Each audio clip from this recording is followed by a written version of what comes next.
여호와께 감사하라. 그의 인자하심이 영원하심이로다. 할렐루야.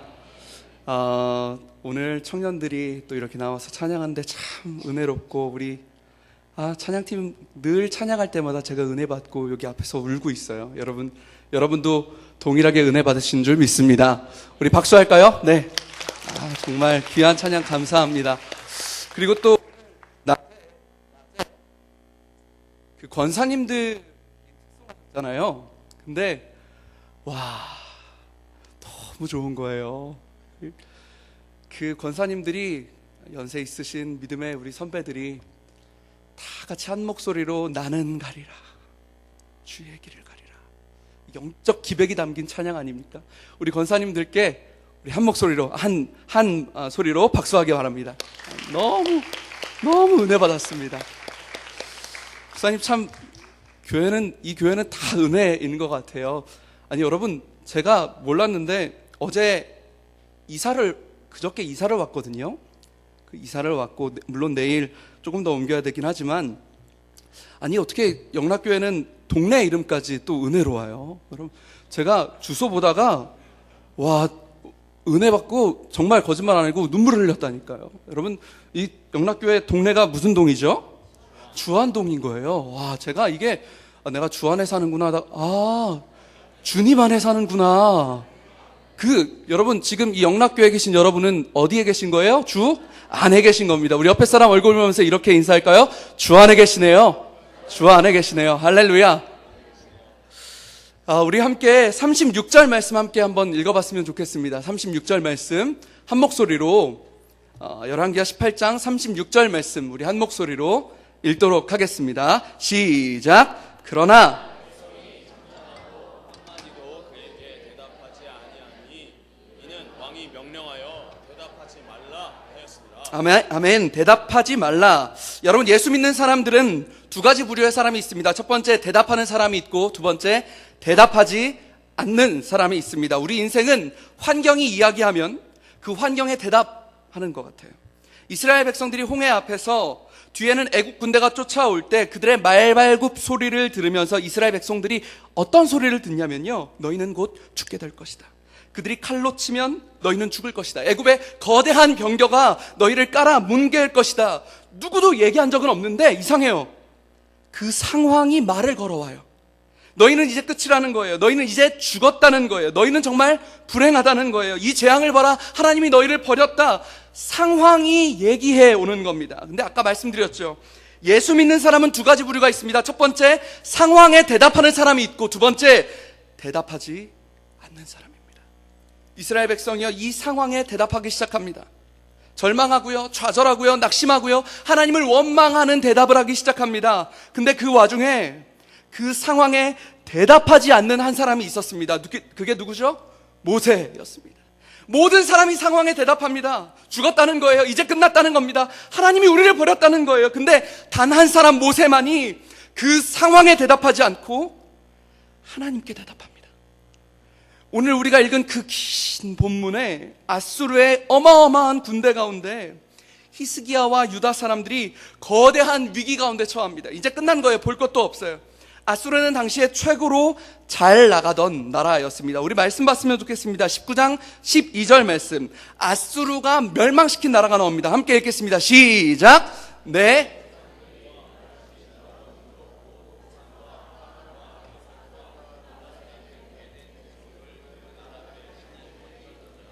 아멘. 여러분, 아수르가 다른 나라 민족들을 멸망시켰는데 총 몇 개 나라를 멸망시키죠? 읽어도 몰라요, 우리가. 네 개예요. 4개. 고산, 하란, 레셉, 에덴. 이 아수르가 얼마나 강력했냐면요, 이 주변에 4개 나라를 몰살시킨다고요.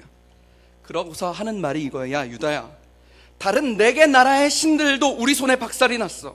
너희가 섬긴다는 여호와, 그는 너희를 건질 것 같으냐? 자신 있게 얘기하는 거예요. 여러분, 허풍이 아닙니다. 정말 그래요. 그들은 대단한 군대였습니다. 근데 이상해요. 히스기야가 상황에 대답하지 않아요. 여러분, 실제 존재예요. 실제 그 거대한 아수르의 대군이 눈앞에 버젓이 있는데 히스기야는 그 상황을 유령 취급해버리고 상황에 대답하지 않아요. 오늘날 우리에게도 상황이 끊임없이 말을 해오는 거예요. 너는 불행하대요. 너는 미래가 없대요. 너의 비전 터무니없대요. 네 꼴을 보라는 거예요. 터무니없다는 거예요. 안 된대요. 너의 가정은, 너의 비즈니스는, 너의 직장의 상황이 좌절스럽다고 말을 겁니다. 그리고 우리 모두는 그 상황에 대답을 해요.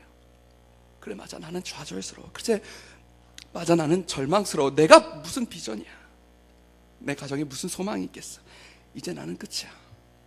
그러나 여러분, 분명히 기억하십시오. 성경 전체를 통틀어서 여호와 니시, 승리의 하나님이 선명하게 함께한 사람은 나는 끝났다는 좌절이 아니라 하나님이 시작한다는 소망을 가진 사람임을 믿으시길 축복합니다. 여러분, 히스기야가 굉장히 독특한 왕이에요. 왜냐하면 이 아수르가 협박 편지를 보내오니까 이 편지를 가지고 히스기야가 어디로 가죠? 성소로 들어갑니다. 이게 왜 독특하냐면요, 아이 뭐 목사님 뭐 독특해요, 왕이 기도할 수도 있지. 아니요, 여러분, 우리는 이 히스기야가 한 나라의 왕이라는 것을 기억해야 돼요.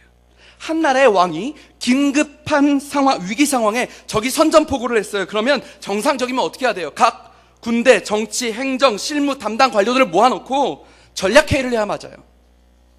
폐하, 지금 국제 정세를 고려할 때 아수르와 맞먹는 세력은 바벨론밖에 없습니다. 바벨론에게 도움을 구하는 게 어떻겠습니까? 그들에게 성전의 보물을 보내고 그들로 아수르의 뒤를 치게 합시다. 아닙니다, 폐하. 바벨론은 믿을 수가 없습니다. 차라리 우리 우방에 있는 여러 작은 나라들에게 도움을 청하는 것이 어떻겠습니까? 라고 이런 전략회의를 해야 맞잖아요. 근데 한 나라의 왕이라는 사람이 저기 선전포고를 했어요. 당장 나라가 망하게 됐어요. 근데 그가 그 선전포고문을 가지고 어디로 가는가? 성전으로 가서 하나님께 무릎 꿇고 이르기를, 주여 귀를 기울여 주십시오. 여호와여 눈을 떠서 보십시오. 원하건대 주는 우리를 구하여 주십시오라고 한 나라의 왕이 몸부림치고 있는 거예요. 여러분, 세상에 매달린 사람들은, 이 상황에 대답하는 사람들은 그 절망적인 상황을 차갑게 느끼는데요, 십자가에 매달린 사람들, 상황이 아니라 하나님께 대답하는 사람들, 그들은 아무리 상황이 절망스럽게 차갑게 와도 이상해 어느샌가 그 상황이 눈 녹듯이 사라져버리고 하나님의 임재를 가깝게 느껴버립니다. 여러분, 다윗이 그 아들에게 비참하게 쫓겨다닐 때 그의 고백이 뭐예요? 여호와는 나의 목자시니 내가 부족함이 없으리로다.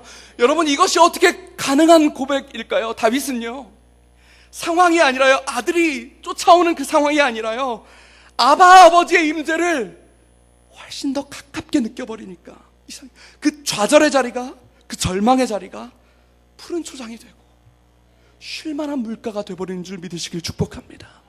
1년 전에 여러분 기억나는 뉴스 기억 잘 못하실 거예요. 휴전선에서 DMZ에서 북한 나쁜 사람들이 의도적으로 목함 지뢰라는 걸 설치했었어요. 기억나세요? 저희 병사들이 이렇게 가다가 그 목함 지뢰를 밟고 난리가 났었잖아요. 근데 여러분, 그때 그걸 발견한 일병이 즉각적으로 뭐부터 해야 될까요? 군대 다녀오신 분들, 군대에서 큰일이 생겼어요. 그러면 뭐부터 해요? 이 나쁜 놈들, 그러면서 북한에 총을 들고 막 그 일병이 쳐들어갑니까? 아니에요. 그 일병은 즉각적으로 뭘 해야 돼요? 즉각적으로 상관에게 보고해야 돼요. 군대의 엄격한 명령 체계는 일반 병사가 무슨 문제가 생기면 즉각 선임 하사한테 보고하게 돼 있어요. 그렇죠? 그러면 여러분, 그 문제의 책임은 어디로 넘어가죠? 그 문제, 그걸 해결해야 될 의무는 고스란히 완전히 어디로? 선임 하사한테 넘어가 버려요. 여러분, 기도가 뭐 하는 거예요? 히스기야가 왜 성전에 갔을까요? 왜 상황에 대답하지 않고 성전에 갔을까요? 그는 이 상황의 책임을 떠넘겨버린 거예요. 전능하신 아바 아버지께 문제를 보고함으로 문제를 아버지께 떠넘겨버린 거예요. 아빠, 몇십 배가 넘는 아수르가 와요. 아빠, 저들이 모욕하는 거 들으셨죠? 몇십 분의 1인 저는 아무것도 할 수가 없어요. 아빠, 주님이 역사해 주세요. 하나님께 책임을 넘겨버렸더니 여러분, 그날 밤 놀라운 일들이 일어납니다. 우리 성경 볼까요? 열왕기하 19장 35절 말씀 우리 한 목소리로 큰 소리를 읽겠습니다. 시작. 이 밤에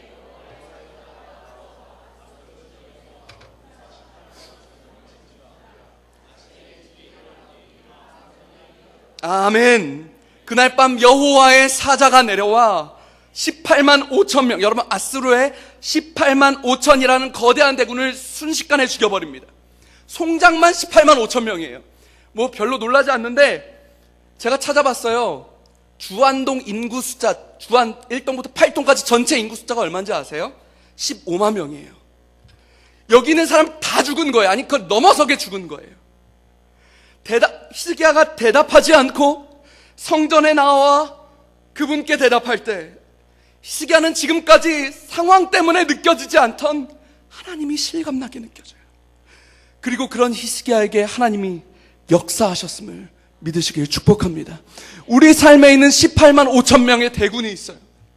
도저히 이길 수 없어요. 그러나 우리가 성전에 나와 아바 아버지께 부르짖을 때 그날 밤 하늘의 사자가 내려와 천군 천사가 내려와 우리 삶에 있는 모든 18만 5천의 대군을 몰살시키는 역사가 저와 여러분의 삶 가운데 있길 주님의 이름으로 축복합니다. 여러분, 근데 우리는 여기에서 멈추면 안 돼요.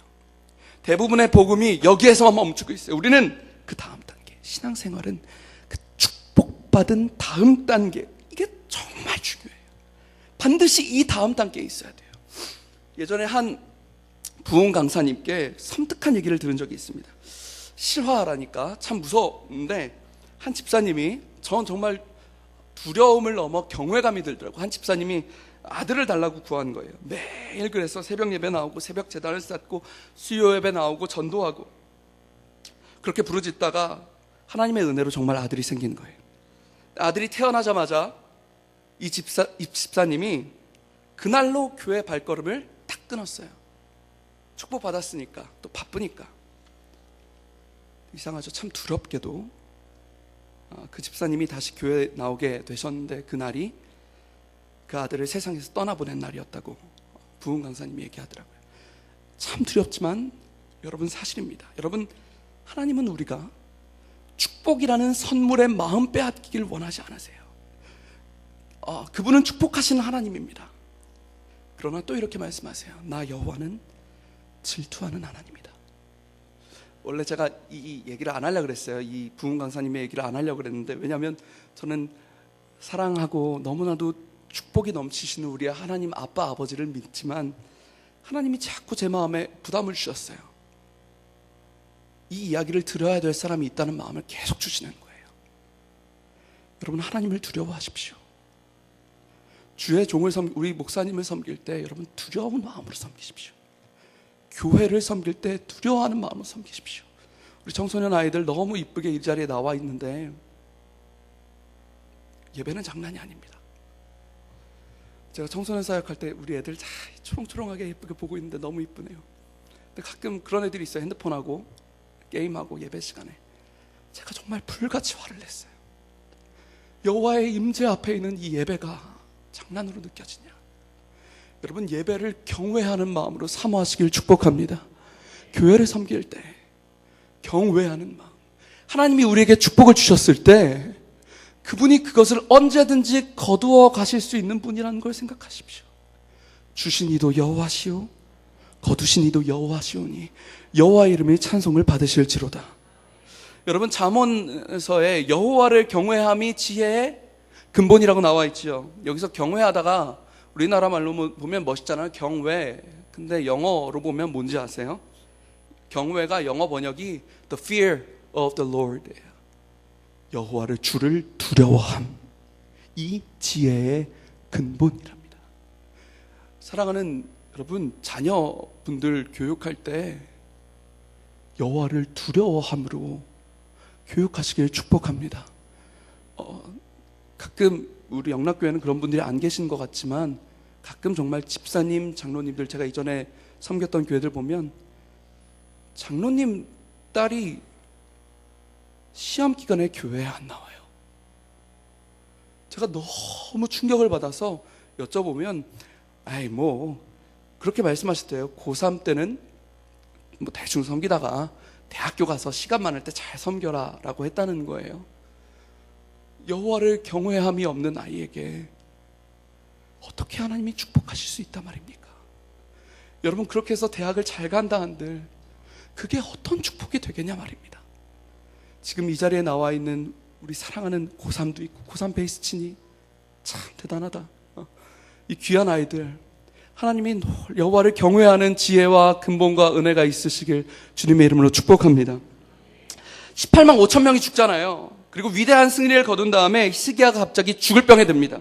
그 뒤에 얘기를 잘 아시죠? 히스기야가 죽을 병에 드니까 그가 또 기도합니다. 그랬더니 하나님이 히스기야에게 15년이라는 생명을 연장시키시고 해의 각도를 10도나 뒤로 하세요.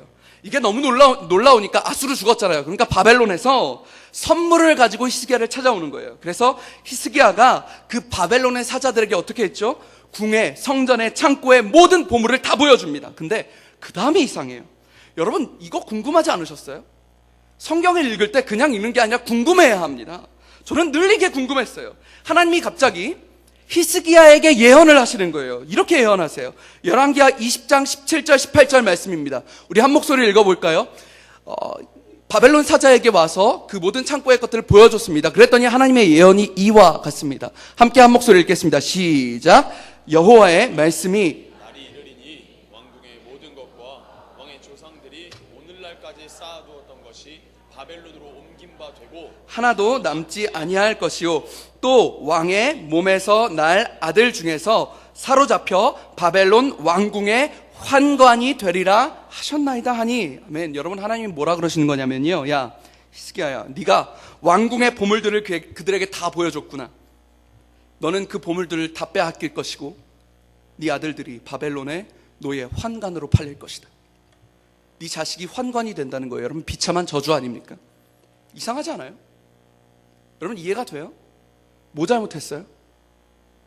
히스기야가 뭘 잘못했어요? 아니, 옆에 나라 사시냐 손님들이 왔어요. 선물을 줬어요. 먼 땅에서 왔으니까 하루 이틀 묵는 거 아닐 거 아니에요. 심심할 거 아니에요. 뭐라도 보여줘야죠. 손님 접대해야 되잖아요. 귀한 선물을 가져왔으니까 우리도, 여러분, 제가 이제 집들이 하면 집 구경시켜 드릴 수 있는 거잖아요. 그게 뭐 잘못된 거예요? 아니, 뭘 잘못했기 때문에 이스라엘 나라가 멸망을 당하고 모자라서 내 자식이 환관이 되냐고요. 뭘 잘못했을까요? 생각해 보세요. 그 당시 세계 정세를 보면 아수르라는 초강대국이 있었고 바벨론이라는 떠오르는 강대국이 있었습니다. 이 떠오르는 바벨론이 다른 나라 정복 전쟁들을 이제 다 끝내고, 역시 내 라이벌은 이제 아수르뿐이야 라고 생각하고 하룻밤 자고 딱 일어났는데, 그 강력한 라이벌 아수르의 18만 5천 군대가 몰살당했다는 보고가 들어온 거예요. 첩보가 왔어요. 그랬더니 바벨론이 생각하기에 예루살렘 성 안에 뭐가 있구나. 그래서 사환들을 보내서 화평 조약을 급히 맺으려고 그래요. 근데 또 갑자기 들리는 소문이 히스기야 왕이 죽을 병에 들렸다는 거예요. 잠깐, 그렇다면 굳이 보낼 필요가 없지. 히스기야 왕이 죽으면 아무 소용이 없으니까. 근데 또 하룻밤 자고 또 일어났더니 얘가 갑자기 또 살아났다는 거예요. 거기다 해시계를 보니까 왕궁의 해시계가 10도 뒤에 가 있어요. 그러니까 야 빨리 선물 챙겨라. 야, 안 되겠다. 야, 뭔가 있어 해서 선물을 바리바리 싸서 예루살렘으로 보낸 거예요. 온 땅에 히스기야의 명성이 올라가기 시작했습니다. 퍼지기 시작했습니다. 초강대국인 아수르를 정복하고 인간이 정복할 수 없다는 죽음까지 정복했다고 히스기야의 명성이 하늘까지 올라가는 거예요. 여러분, 이 상황이요, 혹시 기억하세요? 앞에 아수르의 상황과는 정반대의 상황이에요. 아수르의 상황은 너는 이제 죽었다. 근데 지금 바벨론의 상황은 정반대로 히스기야에게 얘기하는 겁니다. 당신은 위대하십니다. 당신은 대단하다는 거예요. 바로 이때 히스기야가 멸망당할 수밖에 없는 이유가 나와요. 히스기야의 대답. 여러분, 히스기야는 자신의 군사력을 이긴 게 아니잖아요. 여러분 인정하시죠? 그 병이 치료된 게 의사의 진료 때문이 아니잖아요. 오직 하나님의 은혜였어요. 근데 그 상황이 바벨론 사신들이 온 상황이 자신에게 말을 거는데 뭐라고 거냐면 칭찬의 말을 걸어오는 거예요. 히스기야님, 당신은 유명하세요. 당신은 위대합니다. 어떻게 그런 일을 했어요? 인간의 죽음까지 정복한 당신은 위대하십니다라고 히스기야를 높이는 거예요. 상황이 이야기하는 거예요. 근데 히스기야가 그때 뭘 하냐면요, 칭찬하는 상황에 대답하는 거예요. 그들이 말하는 위대하다는 이미지에 부응하기 위해서 예루살렘의 모든 보화, 성전의 진귀한 보물들, 모든 용맹한 군사들을 보여주면서 상황에 대답하는 거예요. 마치 이 군대가 나의 지혜가 대단했던 것처럼 내가 가진 것들을 보여주고요, 내가 가진 것들을 자랑하고요, 세상이 이야기하는 그 이미지에 부응하는 거예요. 그랬더니 이상하죠. 방금 전까지 실존하며 느꼈던 여호와의 임재가 히스기야를 떠나버려요. 내가 하는 일들이 잘 된다고 사신들이 칭찬할 때 히스기야는 뭘 했어야 되죠? 상황이 당신은 대단하다고 말할 때 히스기야는 뭘 했어야 되죠? 히스기야는 성전으로 갔어야죠. 랍사게 때 했던 것처럼 대답 없이 성전으로 들어가. 아빠, 그들이 오해하기 시작해요. 마치 내가 한 것처럼 저를 지켜줘요. 아빠, 18만 5천은 내가 한 게 아니라 하나님이 한 거잖아요. 겸손히 엎드려 무릎 꿇고 아버지께 반응을 했어야 한단 말입니다. 아빠, 병은 내가 고친 게 아니잖아요. 여호와의 은총이잖아요. 죽음을 이기는 거 아빠가 하신 거잖아 라고 그는 이렇게 성전에 들어가 하나님을 만나고 세상에 대해 십자가에 못 박혀서 세상의 소리에 대답하지 않았어야 합니다. 인기와 칭찬, 명성이라는 상황을 투명인간 취급해버리고 다시 성전에 들어가 겸손히 그분을 만났을 때 하나님은 분명히 히스기야를 다시 지키셨을 거예요. 근데 그가 그렇게 하지 않고 상황에 대답하니 여호와의 임재가 이스라엘을 떠나버리십니다. 사랑하는 여러분, 열심히 기도하시죠? 기도에 응답이 있을 때 여러분 무엇부터 하십니까? 여호와께 감사하십니까? 주의 종에게, 우리 존경하는 담임 목사님에게 여러분 먼저 가서 기도해 주셔서 감사하다는 말 해보셨습니까? 성전에 나와 감사의 예물을 주님 앞에 드리면서 하나님, 이것이 주님의 은총이었습니다. 모든 것이 주님의 은혜이니 주님 영광 받아 주시옵소서. 이 고백이 우리 마음 가운데 있습니까? 사랑하는 여러분, 우리는 왜 우리 앞의 상황에 무감각해야 합니까? 하나님을 감각하기 위해서입니다. 우리는 왜 상황을 무존재감으로 만들어야 합니까? 하나님의 존재를 실감하기 위해서입니다. 우리가 상황이 얼마나 좌절하냐면요, 하나님을 입으로는 믿는다면서 계속 상황에 대답해요. 상황이요, 그래요. 야, 너 이러면 미래가 있겠냐? 얘기해요. 주변에서, 야, 너 왜 쓸데없이 교회 일, 야, 네 앞가림이나 잘해. 너나 좀 잘해. 네 꼴을 봐. 라고 조롱당할 때가 있으셨죠. 상황이요, 야, 하나님이 함께 한다고? 웃기시네. 하나님이 함께 하면 네 가정이 왜 그러냐? 네 직장에 왜 그런 일이 생기냐? 네 비전에 왜 그런 일이 생기냐라고 상황이 조롱할 때가 있어요. 그러면 우리는 모두 그 상황에 반응을 해요. 맞아, 나는 불행하지. 하나님이 함께 하시면 내 가정이 어떻게 이럴 수 있어? 하나님이 함께 하면 내 자녀가 어떻게 이러냐고? 하나님이 함께 하면 내 꼴이 왜 이러냐고? 상황에 대답해요. 아닙니다. 여러분, 아니랍니다. 오늘 급박한 몇십 배나 되는 앗수르가 우리를 누른다 하여도 성경은 우리가 그 상황이 아니라 그 상황에 무감각하고 하나님의 임재를 감각하라고 말하고 있습니다. 마찬가지입니다. 하나님의 놀라운 축복이 있을 때, 기도의 응답을 누리고 하나님의 기적을 체험할 때 우리의 교만한 마음들을 당장 성전에 나와 복종시키며 하나님 앞에 무릎 꿇고 아빠의 은혜이지요. 더 큰 은혜로 베푸실 아빠를 기대합니다. 그 고백이 저와 여러분의 입술에 항상 감사의 찬송으로 넘쳐나길 주님의 이름으로 축복합니다. 우리 함께 찬양할까요? 아까 우리 요한 전도사님이 가르치셨던 나는 믿네라는 찬양인데요, 요즘 젊은 사람들이 많이 부르는 찬양입니다. 그래서 제가 함께 찬양하자고 부탁을 드렸어요. 근데 가사를 좀 띄워주시겠습니까? 우리 2절에 보면 내가 겪는 시험이 어렵고 힘겨워도 내 주님보다 크지 않네. 상황은 아수르의 18만 5천 명이지만 우리 주님은 천사 한 마리, 천사 하나를 보내서 18만 5천을 하룻밤에 몰살시키는 전능한 하나님이신 줄 믿으시길 축복합니다. 아멘. 가끔은요, 내 앞에 다음 가사요, 내 앞에 바다가 홍해 앞에서 모세가 짠해서 갈라졌던 것처럼 내가 상황이 갈라지길 기대할 때가 있는데 전혀 바다가 안 갈라지는 것 같을 때가 있어요. 그러나 우리는 끝까지 주님의 믿음을 붙잡고 주님이 설사 이 바다를 가르지 아니하신지라도 내가 베드로처럼 이 바다를 걸어가겠다는 믿음을 붙잡는 저와 여러분이 되길 주님의 이름으로 축복합니다. 아멘. 우리함 찬양할 때 나는 믿네, 영적인 기백을 가지고 나는 믿네. 나는 주의 능력을 믿네. 찬양하는 저와 여러분이 되길 소망합니다. 우리 함께 찬양합시다. 내게 허락하신 시련을 통해 나의 믿음 더욱 강하게 자라나고 험한 산과 골짜기 내가 사망의 음침한 골짜기를 다닐지라도 동안 주께서 함께 하시기에 두려움이 없음을 선포합니다. 우리 함께 고백할까요? 내가 겪는 시험이 어렵고 힘겨워도 믿음으로 선포합니다. 내 주님보다 크지 않네. 내 앞에 바다가 갈라지지 않을 주가 나로 바다 위 걷게 할렐루야. 나는 믿네. 주의 능력으로 내 삶 새롭게 나는 믿네. 나는 믿네. 주의 능력으로 담대히 나가리라.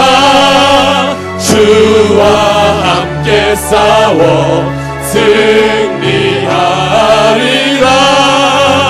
날마다 믿음으로 나 우리 한번 다시 한번 고백합시다. 나는 믿네. 나는 믿네.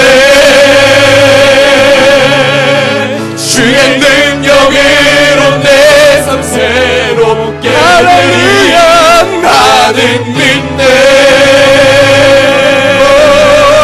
주의 능력으로 담대히 나가리라. 주와 함께 싸워 승리하리라. 날마다 믿음으로 나 살아가리. 우리 2절 함께 고백합시다. 내가 겪는 시험이 어렵고 내가 겪는 시험이 어렵고 힘겨워도 내 주님보다 내 주님보다 크지 않네. 우리 앞에 문제들을 생각하며 내 앞에 내 바다가 앞에 바다가 갈라지지 바다 위를 걷게 하시는 분, 주가 폭풍을 뚫게 하시는 분, 예수 그리스도의 이름을 찬양합니다. 나는 믿네. 주의 능력으로 내 삶 새롭게 되니 나는 믿네. 주의 능력으로 담대히 나가리라. 주와 함께 싸워 승리하리라. 날마다 믿음으로 나 살아가리. 우리 후렴 다시 한번 찬양할 때 여러분 앞으로 손을 활짝 내밀고 함께 다시 한번 찬양합시다. 신앙의 고백을 가지고 내가 주님을 신뢰합니다. 나의 인생 가운데 폭풍우 가운데 그 위로 나를 건너게 하신 주님을 신뢰합니다. 우리 믿음의 고백을 가지고 함께 찬양합니다. 나는 믿네. 나는 믿네. 주의 능력으로 내 삶 새롭게 할렐루야. 나는 믿네. 주의 능력으로 담대히 나가리라. 주와 함께 싸워 승리하리라. 날마다 믿음을 우리 마지막으로 다시 한번 전심을 다해서 집중력을 가지고 나는 믿네. 주의 능력으로 내 삶 새롭게 할렐루야.